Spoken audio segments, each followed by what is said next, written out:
The Apache daughter of the enemy tried to kill him. The rancher spared her, and the next day she kissed him in silence. The shot echoed across the canyon like thunder, but Marcus Whitmore was already diving behind the boulder when the Apache rifle cracked. Dust exploded where his head had been a heartbeat before. His calloused hands gripped his Winchester as he counted the seconds between shots, calculating distance, wind, and the patience of whoever wanted him dead. 3 weeks ago, he had been breaking horses on his ranch outside Tucson. Now he was pinned down in Devil's Canyon, 50 miles from civilization, with a bullet wound in his shoulder and an Apache warrior who seemed to know exactly where he would move next. The silence stretched like a taut rope. Marcus wiped sweat from his forehead with the back of his hand, leaving a streak of red dust across his weathered skin. At 34, he had survived more close calls than most men twice his age. But this felt different, personal. The shots were too precise, too calculated. This was not random violence or territorial dispute. Someone had been tracking him. A pebble skittered down from the ridge above. Marcus rolled left just as another shot split the air where he had been crouched. The shooter was moving, staying mobile, never giving him a clear target. Professional, military trained, maybe, or someone who had learned to hunt men the hard way. The Arizona sun beat down mercilessly on the red sandstone walls of the canyon. Heat waves shimmered like ghosts above the desert floor.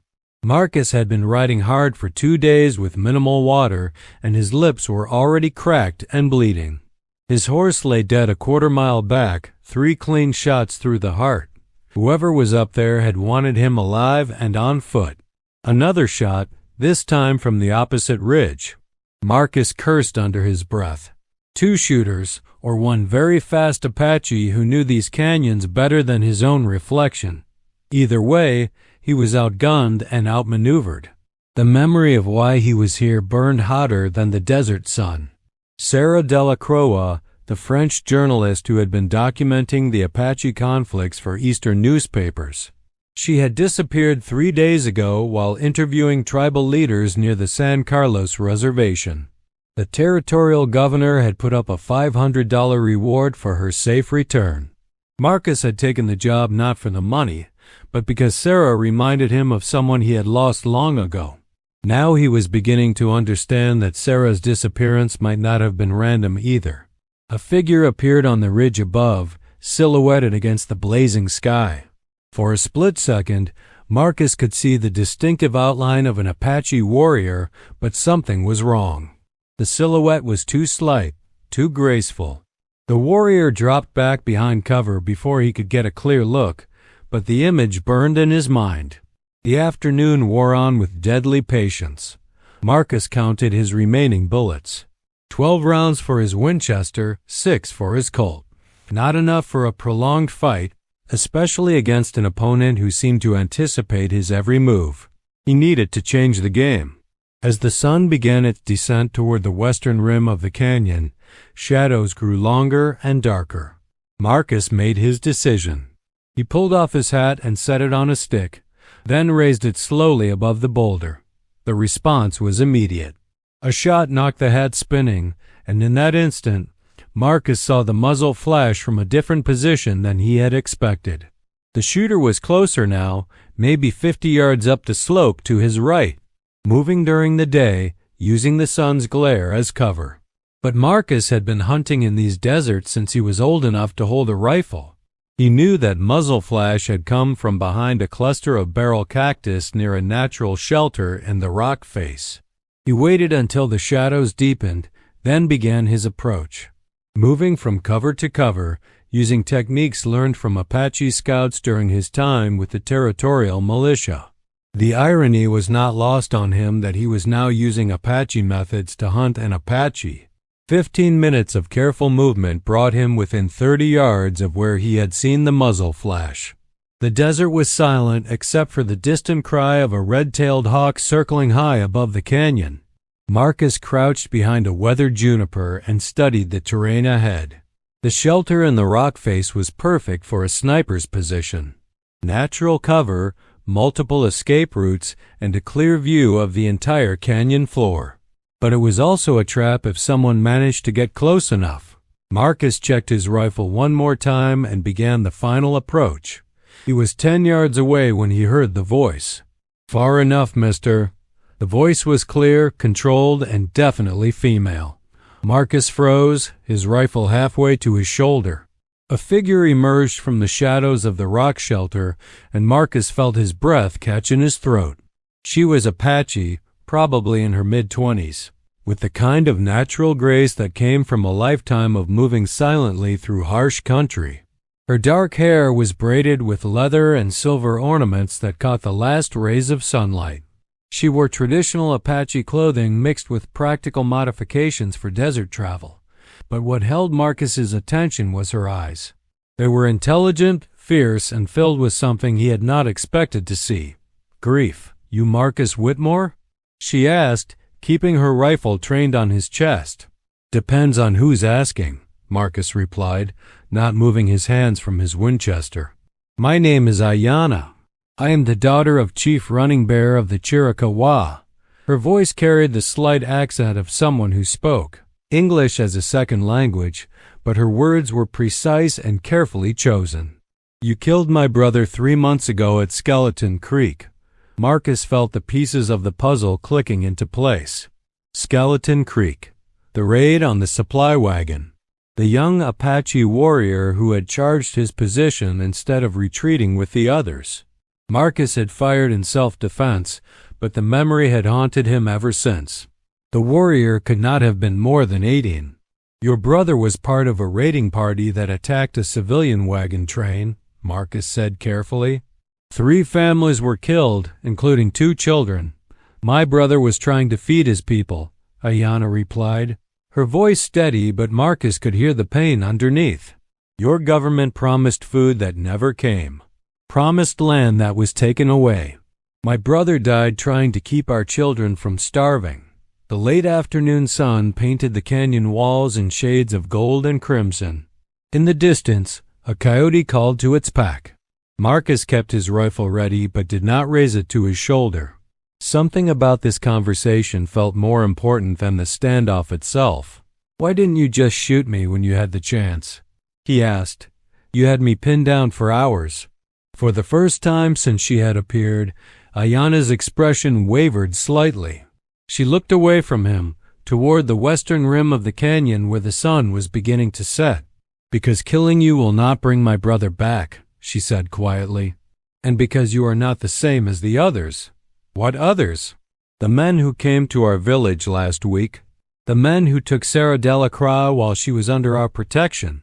Ayanna's grip tightened on her rifle. "The same men who have been stirring up trouble between your people and mine, making sure there can never be peace." Marcus lowered his Winchester completely. "You know where Sarah is?" "I know who took her. And I know why." Ayanna studied his face carefully. "The question is whether you are brave enough to hear the truth." The desert wind picked up, carrying the scent of sage and distant rain. Somewhere in the depths of the canyon, water trickled over stone, a sound that spoke of hidden springs and secret places known only to those who belonged to this harsh land. "I'm listening," Marcus said. Ayanna was quiet for a long moment, as if weighing her words carefully. When she spoke again, her voice carried the weight of someone who had seen too much death and betrayal for her young years. "There are men in Tucson who profit from the conflict between Apache and white settlers. Men who sell guns to both sides. Men who make sure that peace talks always fail." She paused, watching his reaction. "Men who need people like my brother to die so they can point to his death as proof that Apache cannot be trusted. And you think these same men took Sarah? I know they did." She was getting too close to the truth. Her articles were asking the wrong questions. Ayanna shifted her position slightly, but kept her rifle ready. She was going to expose them. Marcus felt a cold anger building in his chest. He had seen enough corruption during his time with the territorial militia to know that Ayanna was probably telling the truth. There were always men willing to profit from other people's blood. "Why should I trust you?" he asked. Because I could have killed you a dozen times today and chose not to, Ayanna replied. Because my people are dying while these men grow rich. And because Sarah Delacroix showed my father more respect in one day than most white men show in a lifetime. The sun was nearly touching the western rim of the canyon now, painting everything in shades of orange and deep purple. Soon it would be dark, and the desert would come alive with sounds and dangers that only those born to it truly understood. If what you're saying is true, then we're both targets now, Marcus said. We have been targets since the day we were born, Ayanna replied. The only choice we have is whether we face our enemies alone or together. Marcus looked into her eyes and saw something he recognized. The same determination that had carried him through years of violence and loss. The same refusal to accept defeat that had brought him to this canyon in search of a woman he barely knew. Where is she? He asked. 3 days' hard ride north of here. There is an old mining camp in the Dragoon Mountains that was supposed to be abandoned. But there are men there now. Men with too many supplies and too many guns. Ayanna lowered her rifle slightly. Men who are expecting you to come looking for her. It's a trap. Of course it is. But it is also our only chance to save her and expose the truth. Ayanna stepped forward, close enough that Marcus could see the silver ornaments in her hair were actually small crosses, a blend of Apache tradition and Christian influence. My father taught me that sometimes the most dangerous path is the only one worth taking. Marcus made his decision. He slung his Winchester across his back and extended his hand toward Ayanna. Then I guess we're partners. She looked at his outstretched hand for a moment, then reached out and clasped it firmly. Her grip was strong and calloused from years of hard living. Partners, she agreed. But if you betray me, I will put a bullet in your heart. Fair enough, Marcus replied. Same goes for you. As darkness settled over the canyon, they made their way carefully down the rocky slope toward the desert floor. The temperature was already beginning to drop, and by morning the desert would be cold enough to see their breath. They would need to find shelter, water, and a way to travel 60 miles of hostile territory without being detected. There is a place I know, Ayanna said as they reached the bottom of the canyon. A sacred cave where my people have left supplies for generations. We can rest there tonight and plan our approach, Marcus nodded, following her lead as she navigated the treacherous terrain with the confidence of someone who had grown up in this landscape. The moon was rising, casting strange shadows among the towering rock formations that surrounded them. As they walked, Marcus found himself studying his unlikely partner. There was something about the way she moved, the way she constantly scanned their surroundings, that spoke of years of training and experience. This was not just the daughter of a chief. This was a warrior. How long have you been tracking me? He asked. Since the day after my brother's funeral, Ayanna replied without looking back. I wanted to understand the man who killed him. I wanted to see if you were like the others. And what did you decide? She was quiet for several steps before answering. You visit his grave. Marcus stopped walking. What? Ayanna turned to face him, her expression unreadable in the moonlight. Every week since his death, someone has left wildflowers on my brother's grave. Desert marigolds and Indian paintbrush. The same flowers our mother used to pick for him when he was small. Marcus felt heat rise in his cheeks. He had hoped no one would notice his weekly trips to the small Apache cemetery outside town. It had seemed like the least he could do. It wasn't enough, he said quietly. No, Ayanna agreed, but it was something. And it told me that you see my people as human beings, not just obstacles to be removed. They continued walking in silence for another hour before Ayanna led them up a narrow trail that wound between towering stone pillars. The cave she had mentioned was hidden behind a curtain of desert willow, invisible unless someone knew exactly where to look. Inside, the cave was larger than Marcus had expected, with a natural chimney that would allow them to have a small fire without the smoke being visible from outside. There were indeed supplies cached here. Dried meat, cornmeal, water containers, and blankets that looked like they had been left by travelers for decades. Your people have been using this place for a long time, Marcus observed as he helped gather wood for a fire.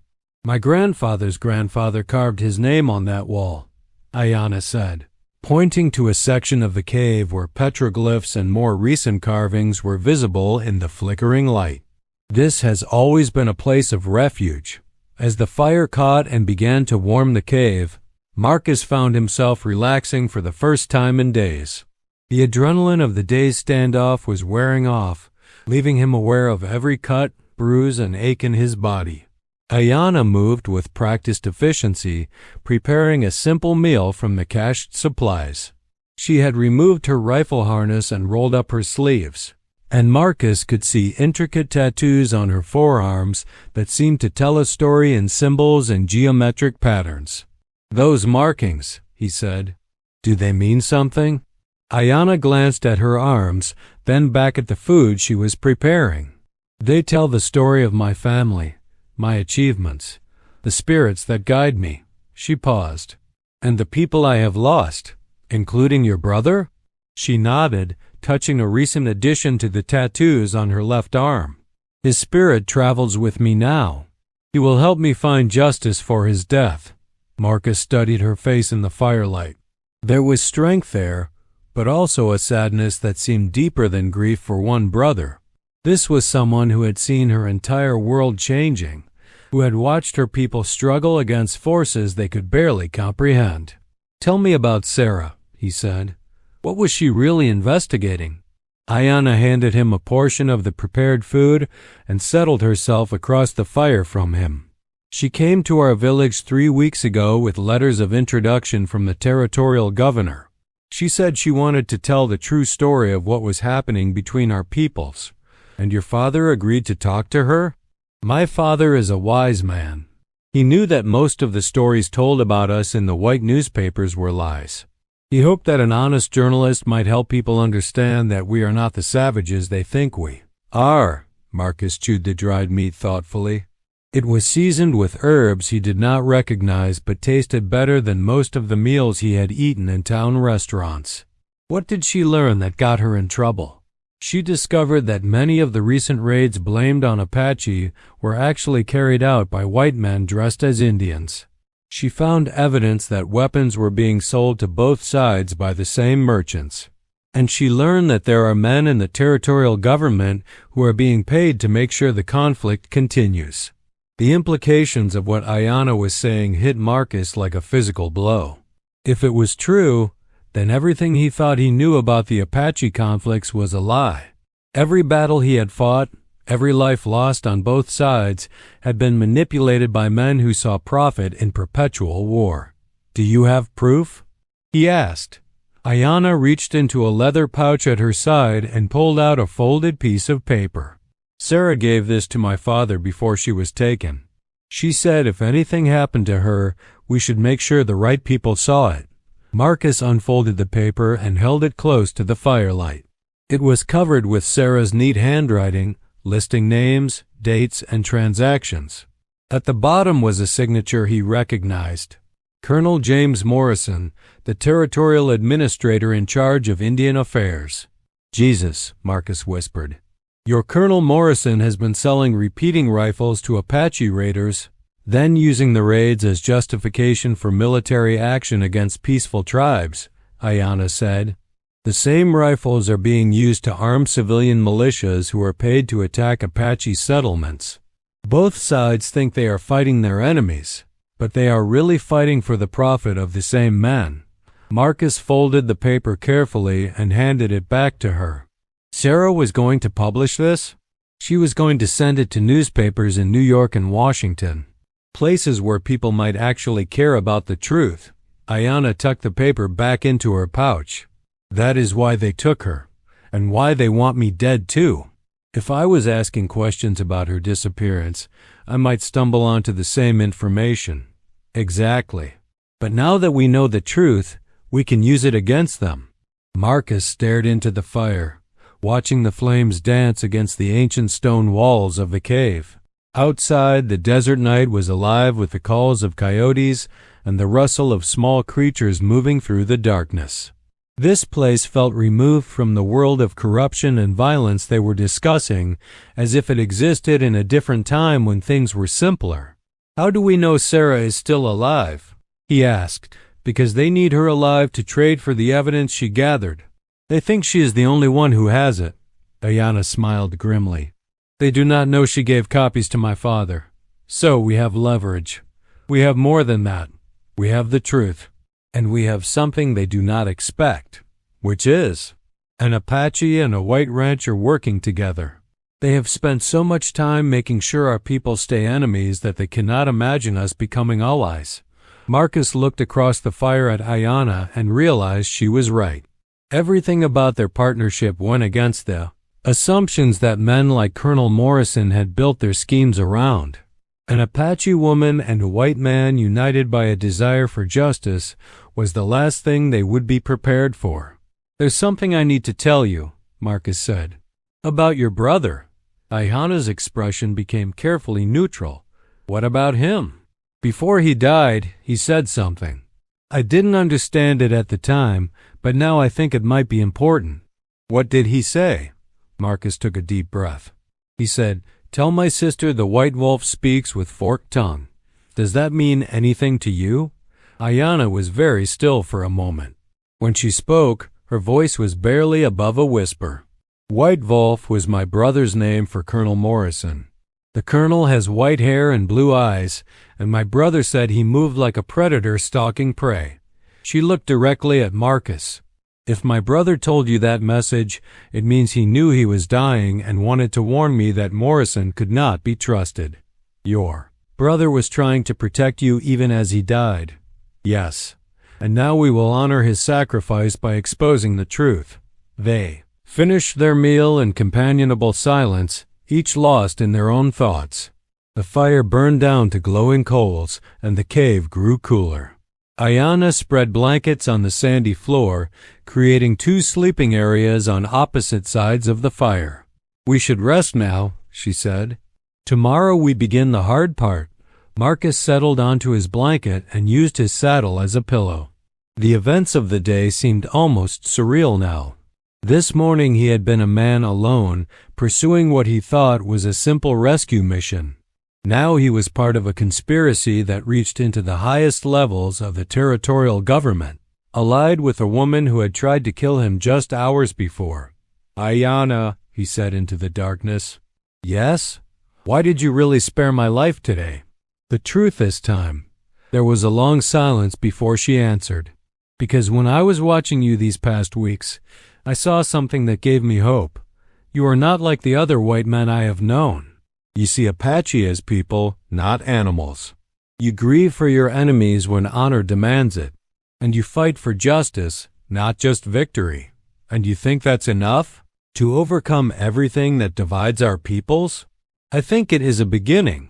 And sometimes a beginning is all we need." Marcus closed his eyes and listened to the sound of her breathing across the dying fire. Tomorrow they would ride toward almost certain death in an attempt to save a woman they barely knew and expose a truth that powerful men would kill to keep secret. But tonight, in this ancient cave where generations of her people had found refuge, Marcus felt something he had not experienced in years: hope. The fire burned down to ashes, and the desert night settled over them like a blanket. In the distance, an owl called to its mate, a sound that spoke of endurance and survival in a harsh world. And in the morning, they would begin their journey into the heart of danger. 2 unlikely allies bound together by loss, justice, and the slim chance that truth might still matter in a world built on lies. Marcus woke before dawn to find Ayana already moving silently about the cave, repacking supplies and checking her weapons. The fire had died completely, leaving only cold ashes, but the cave retained enough warmth from the previous night to make the morning bearable. "How long until sunrise?" he asked quietly, not wanting his voice to carry beyond the cave entrance. "1 hour, maybe less." Ayana handed him a cup of water and a piece of dried meat. "We need to be moving soon. There are patrols that come through this area at first light. Morrison's men? Some his, some working for the men who pay him. They have been increasing their presence in this region since Sarah disappeared. She shouldered her rifle and adjusted the leather straps of her pack. They know someone will come looking for her eventually. Marcus gathered his gear and checked his weapons one final time. The Winchester was clean and ready, his Colt properly loaded and holstered. But he knew that firepower alone would not be enough for what lay ahead.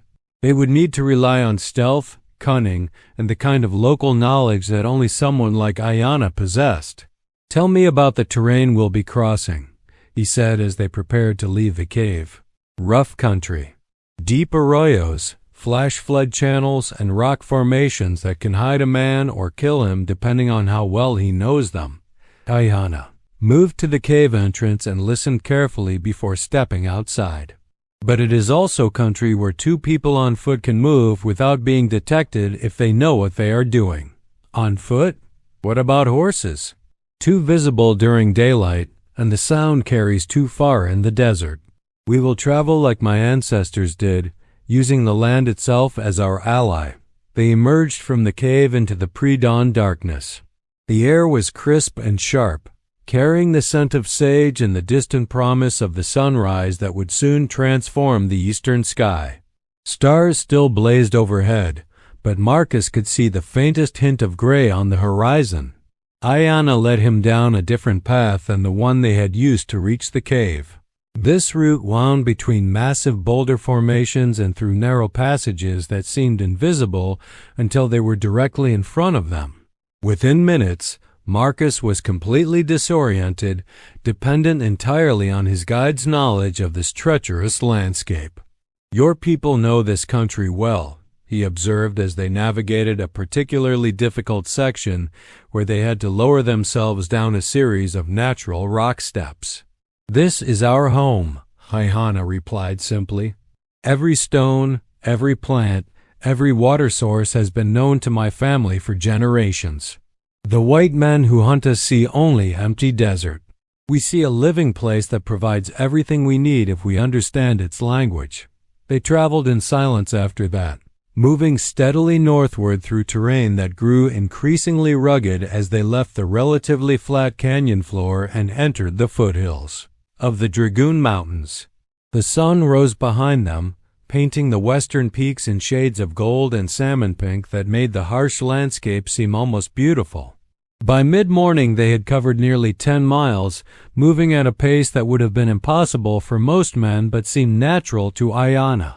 She moved with the fluid grace of someone who had been traveling through difficult country since childhood, never seeming to hurry but covering ground with remarkable efficiency. "We need to rest," Marcus said when the sun reached its zenith and the heat became nearly unbearable. Ayanna led him to an overhang of rock that provided shade and a clear view of the trail they had just traveled. She produced a water container from her pack and handed it to him without comment. "How much farther?" he asked after drinking sparingly from the precious water. "If we maintain this pace, we will reach the mining camp by tomorrow evening. But the last 5 miles will be the most dangerous. That is where they will have sentries posted." Marcus studied the mountains ahead of them. The dragoons rose like ancient sentinels from the desert floor, their peaks shrouded in heat haze and mystery. Somewhere in those forbidding heights, men were holding Sarah Delacroix prisoner while they waited for someone exactly like him to come looking for her. "What's the plan once we get there?" he asked. "First, we scout their positions and numbers. Then we find where they are holding Sarah. Only after we know exactly what we are facing can we decide how to proceed. And if there are too many of them?" Ayanna was quiet for a moment, staring out at the shimmering landscape. "Then we find another way. Apache have survived in this land for 1,000 years by being smarter than our enemies, not stronger." They rested for an hour in the shade of the overhang, then resumed their northward journey. The afternoon sun was merciless, turning the desert into a furnace that tested the limits of human endurance. But Ayanna seemed unaffected by the heat, moving with the same steady rhythm she had maintained since dawn. As evening approached, they climbed steadily higher into the foothills. The temperature began to drop, and Marcus could smell the distant scent of pine trees growing at higher elevations. The landscape was changing, becoming more vertical and complex, offering both greater concealment and greater danger. "We will stop here for the night," Ayanna announced as they reached a sheltered spot among a cluster of large boulders. "Tomorrow we enter the territory where Morrison's men patrol regularly." They made a cold camp, not daring to risk a fire so close to enemy territory.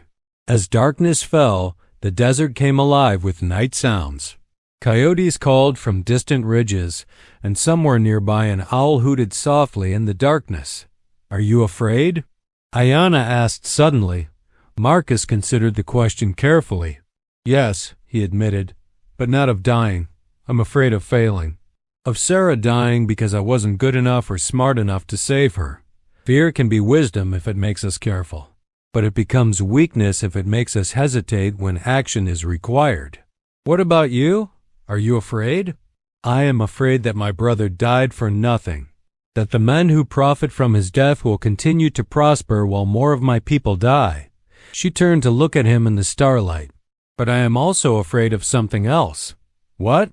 "I am afraid that even if we succeed, even if we save Sarah and expose the truth, nothing will really change. That there will always be men like Morrison who see my people as obstacles to be removed rather than human beings deserving of respect."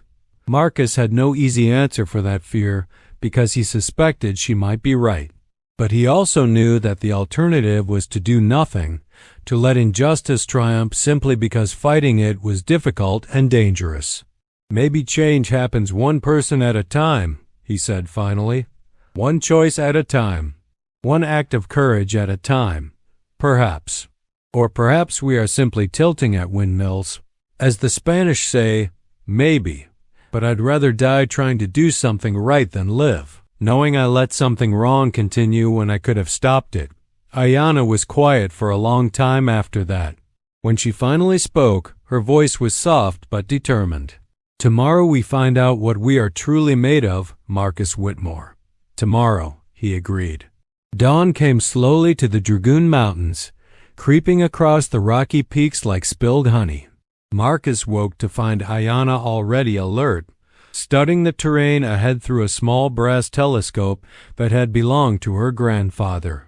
"Movement on the north ridge," she whispered, handing him the telescope. 3 riders, moving in formation. Marcus adjusted the focus and saw them clearly. 3 men on horseback, armed with rifles, following a patrol pattern that spoke of military training. They wore civilian clothes but moved with the discipline of soldiers. "Morrison's men?" he asked. "Or men paid by Morrison's employers?" "They have been patrolling this area since before sunrise." Ayanna folded the telescope and tucked it into her pack. "We will have to move carefully from here." They waited until the patrol passed out of sight, then began their final approach toward the old mining camp. The terrain grew increasingly treacherous as they climbed higher into the mountains. Ancient mine shafts and abandoned equipment dotted the landscape like the bones of some long-dead industry. By noon, they had reached a vantage point that overlooked the camp itself. What Marcus saw through Ayanna's telescope made his blood run cold. The supposedly abandoned mining operation was very much alive, but not with miners. At least 20 armed men moved through the camp with the purposeful efficiency of a military unit. Tents, supply wagons, and a corral full of horses suggested a permanent operation, not a temporary hideout. "This is bigger than we thought," Marcus said, lowering the telescope. "Much bigger. Look at the supplies, the weapons, the organization. This is not just about Sarah Della Crea. This is a base of operations for something much larger." Ayanna was right. As Marcus studied the camp more carefully, he could see evidence of extensive planning and significant financial backing. These men were not simple kidnappers or opportunistic criminals. They were part of something organized and well-funded. "There," Ayanna pointed to a structure at the far end of the camp, "that building with the iron bars on the windows. That is where they would keep a prisoner." The building she indicated. was a sturdy stone structure that had probably been used to store valuable equipment during the mining operation. Now it had been modified with bars and a heavy door that could only be opened from the outside. If Sarah was anywhere in the camp, she would be there. "How do we get close enough without being seen?" Marcus asked. "We wait for nightfall, then we move like Apache." Ayana smiled grimly. "These men are trained to fight other white soldiers. They are not prepared for enemies who learned warfare from the desert itself." They spent the afternoon studying the camp's layout and patrol patterns. Marcus counted guards, noted weapon positions, and tried to identify the most likely escape routes. But the more he observed, the more concerned he became. This was not a simple rescue mission. This was a military operation disguised as a kidnapping. As the sun began to set behind the western peaks, painting the sky in shades of orange and purple, a new group of riders approached the camp from the south. Marcus recognized the lead rider immediately, even at a distance. Colonel James Morrison himself, riding a magnificent black stallion and accompanied by 6 heavily armed men. The colonel's white hair gleamed in the fading sunlight as he dismounted and strode purposefully toward the main tent. "It seems we have arrived just in time," Ayana observed. "Morrison is here for something important." "Or someone important," Marcus replied, thinking of Sarah locked in that stone building. They watched as Morrison disappeared into the main tent, followed by several other men who appeared to be subordinates or advisors. Whatever meeting was taking place, it was clearly significant. "Now we move," Ayana said as full darkness settled over the mountains. "Follow me exactly, and do not make a sound." The descent toward the camp was the most nerve-wracking experience of Marcus's life. Ayana led him through a maze of rock formations and abandoned mine workings, using paths that seemed invisible in the darkness but never hesitating in her route. Several times they passed within yards of sentries without being detected. The Apache woman moved like a ghost, her feet finding purchase on loose rock without disturbing a single pebble. Marcus did his best to follow her example, but he felt clumsy and loud compared to her supernatural grace. They reached the perimeter of the camp just as the guards were changing shifts. In the brief confusion of men moving to new positions, Ayana led Marcus through a gap in their coverage and into the camp itself. The stone building where Sarah was presumably held stood about 50 yards from their position, but those 50 yards were open ground covered by at least 3 different guard positions. Getting to the building would require a distraction. "Can you create noise on the other side of camp?" Marcus whispered. "What kind of noise?" "Something that will draw guards away from the prison building but not alert the entire camp." Ayana nodded and melted away into the darkness. Marcus settled in to wait, checking his weapons and trying to control his breathing. Everything depended on timing now.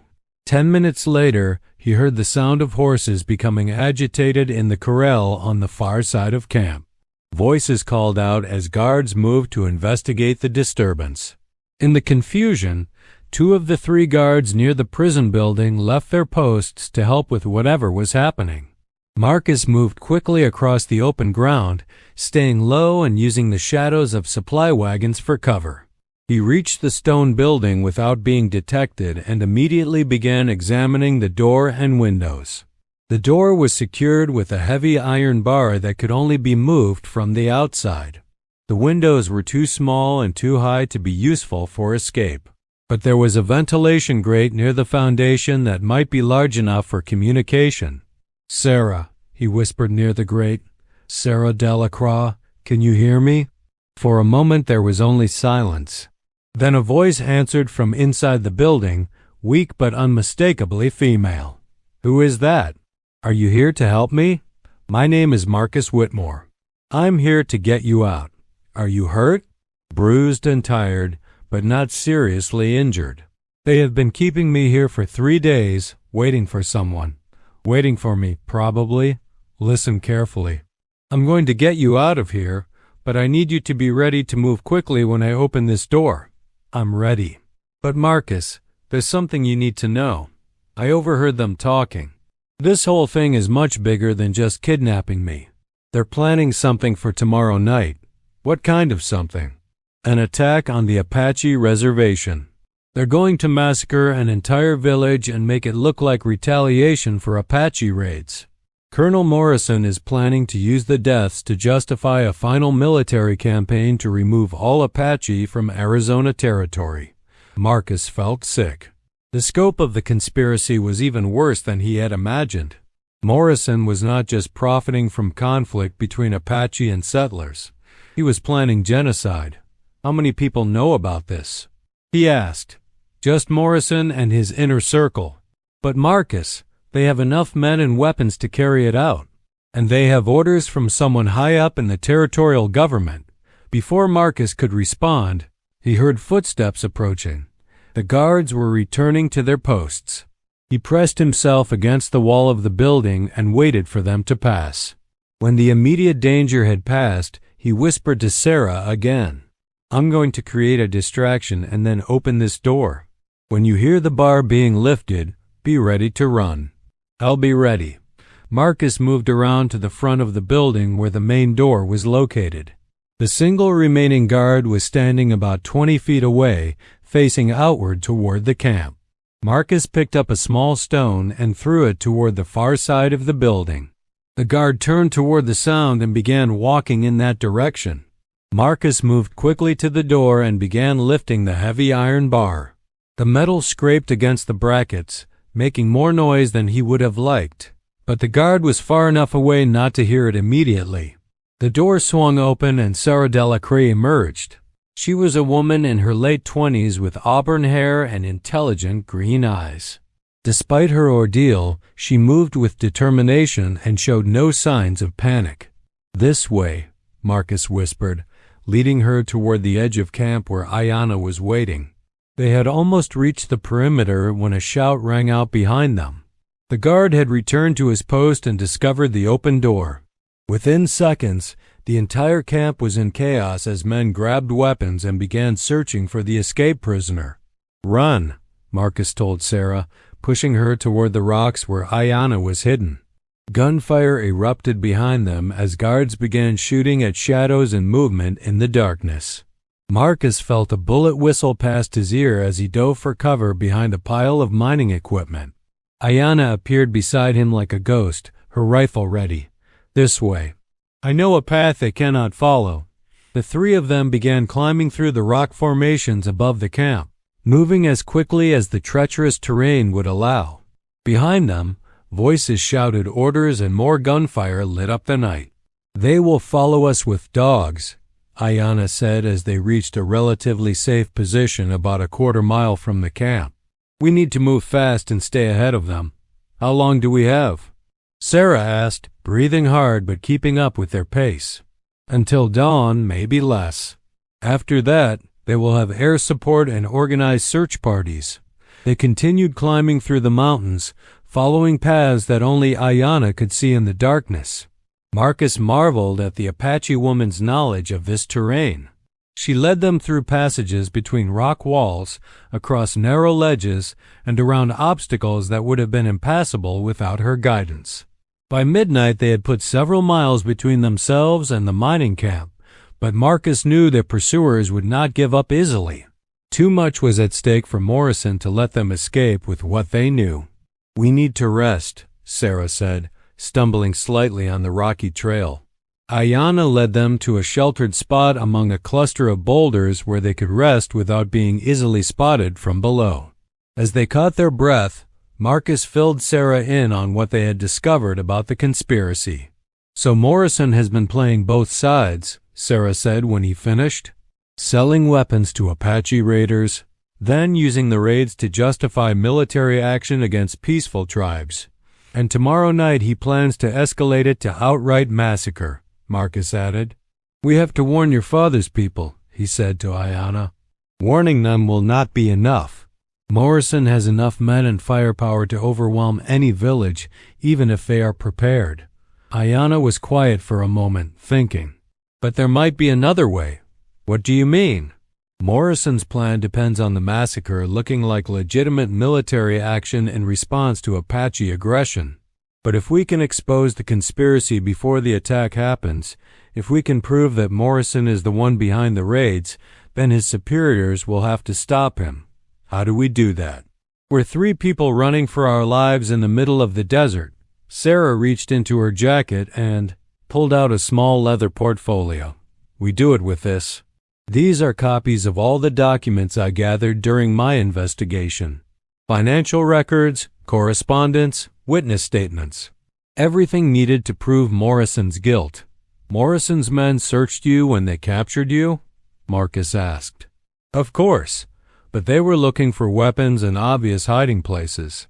They never thought to check the lining of my jacket. Sarah smiled grimly. Being underestimated can be an advantage sometimes. Ayanna examined the documents by the light of a shielded match. This is more than enough evidence to destroy Morrison and his conspiracy. But we need to get it to someone who has the power and the courage to act on it. The territorial governor? Marcus suggested. The governor might be part of the conspiracy, Sarah replied. Some of these documents suggest corruption at the highest levels of the territorial government. Then we go higher. We send this to Washington, to newspapers in the East, to anyone who might listen. That will take weeks, maybe months. Morrison's attack is tomorrow night. They sat in frustrated silence for several minutes, each trying to think of a solution. In the distance, they could hear the sounds of their pursuers moving through the mountains. Dogs barked occasionally, following their scent trail. There is one possibility, Ayanna said finally, but it is very dangerous. Tell us. There is a telegraph station in Tombstone about 20 miles southeast of here. If we could reach it, we could send these documents to newspapers and government officials in the East. 20 miles through territory crawling with Morrison's men? Marcus shook his head. It would be suicide. Not if we split up. Morrison's men are following our trail together. But if we separate, some of us might get through. Sarah looked back and forth between Marcus and Ayanna. You're talking about sacrificing yourself so I can reach the telegraph station. I am talking about doing whatever is necessary to stop a massacre, Ayanna replied. My people's lives are worth the risk. Marcus studied the 2 women in the starlight. Both were exhausted. Both were in danger, but both were determined to see this through to the end. He made his decision. We don't split up. We all go to Tombstone together, or we don't go at all. Marcus, that's not practical, Sarah began. Maybe not. But it's right. We started this as partners, and we finish it as partners. Ayanna nodded slowly. Then we need a plan that gives all 3 of us the best chance of survival. They spent the next hour planning their route to Tombstone.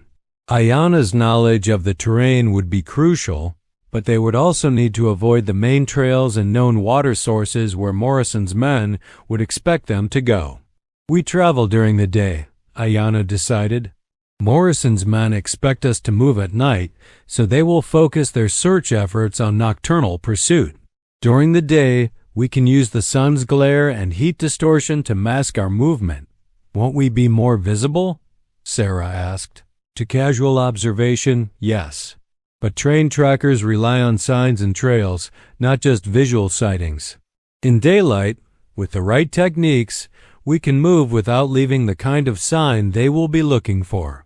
As dawn approached, they prepared for what might be their final day of freedom. Marcus checked his weapons and ammunition. Ayanna prepared supplies for the journey. Sarah carefully secured the precious documents that could expose Morrison's conspiracy. The sun rose behind them as they began their descent toward the desert floor. The landscape that had seemed forbidding and hostile in darkness now revealed itself as a place of stark beauty. Red sandstone formations caught the morning light like natural cathedrals, and the distant mountains shimmered in the clear air. But Marcus knew that beauty could be deadly in this environment. The desert sun that painted everything in golden light would soon become a merciless furnace that could kill the unprepared. They had limited water, no food except what Ayanna carried in her pack, and 20 miles of hostile territory to cross before they could reach safety. Behind them, dust clouds on the horizon marked the progress of their pursuers. Morrison's men were organized and determined, with superior numbers and equipment. The only advantages Marcus and his companions possessed were Ayana's knowledge of the land and their desperate determination to prevent a massacre. "Stay close and follow my lead," Ayana said as they reached the desert floor. "From now on, we are racing against time itself." The next 8 hours tested the limits of human endurance. Ayana led them across terrain that seemed impossible to traverse, up rock faces and through narrow canyons that provided concealment but demanded every ounce of strength they possessed. The sun climbed higher and the temperature soared past 100 degrees. Water became more precious than gold, rationed in tiny sips that barely moistened their cracked lips. Sarah, despite her ordeal, kept pace without complaint, driven by the knowledge that hundreds of innocent lives depended on their success. By mid-afternoon, they had covered more than half the distance to Tombstone, but their pursuers were gaining ground. The dust clouds behind them were closer now, and occasionally they could hear the distant sound of horses and shouting men. There, Ayana pointed toward a line of green that marked the presence of water in the distance. Dragoon Creek. If we can reach it, we can follow the watercourse toward Tombstone. The creek was still 5 miles away across open desert. 5 miles of exposed ground where they would be visible to anyone with a telescope or field glasses. But it was their best chance of reaching Tombstone alive. They made the final approach in short sprints, using what little cover the desert provided. By the time they reached the creek, the sun was beginning its descent toward the western horizon, and their water supplies were completely exhausted. The creek was little more than a trickle, but it was clean and cold.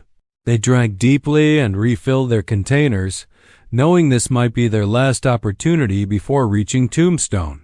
"How much farther?"